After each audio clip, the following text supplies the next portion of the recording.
చూడడానికే ఇంత బాగున్న ఈ స్విమ్మింగ్ పూల్లో ఒక్కసారి దూకేస్తే ఇంకా బాగుంటుంది కదా. కానీ ఒక్క నిమిషం, దీనిని మీరు స్విమ్మింగ్ పూల్ అనుకుంటే పొరపాటు చేసినట్టే. దీనినే ఫామ్ పాండ్ అని అంటారు.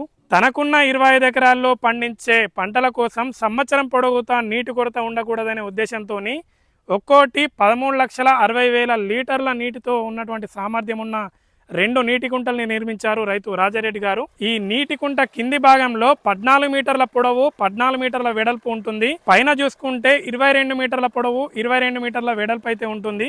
లోతు 4 మీటర్లు ఉంటుంది. ఈ ఫామ్ పాండ్ ను కప్పి ఉంచడానికి high density polyethylene geomembrane sheet 500 మైక్రాన్లు ఉన్నటువంటి షీట్ నైతే వీళ్ళు తీసుకొచ్చారు. దీనికోసం ఆక్వా లైనర్స్ కంపెనీ వాళ్ళకైతే వీళ్ళు సంప్రదించారు. దాదాపు దీనికి 53,000 రూపాయలు అయితే ఖర్చయిందని వీరు చెప్తున్నారు. ఈ షీట్ దాదాపు 15 నుంచి 20 సంవత్సరాల వరకు సర్వీస్ ఇస్తుందని, అలాగే తన మొత్తం వ్యవసాయ క్షేత్రంలో ఉన్న 10 బోర్లను 2 ఫామ్ పాండ్లకైతే కనెక్షన్ ఇచ్చుకున్నారు.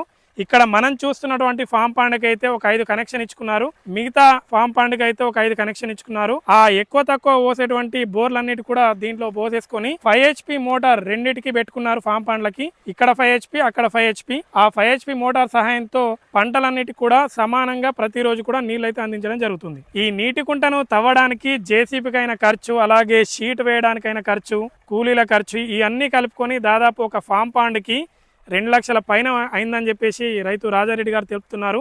భవిష్యత్తులో దీంట్లో చేప పిల్లల్ని కూడా పెంచుకుంటామని ఆయన తెలిపారు. ఈయన రేకులపల్లి గ్రామానికి చెందినటువంటి రైతు, దర్పల్లి మండలం, నిజామాబాద్ జిల్లా.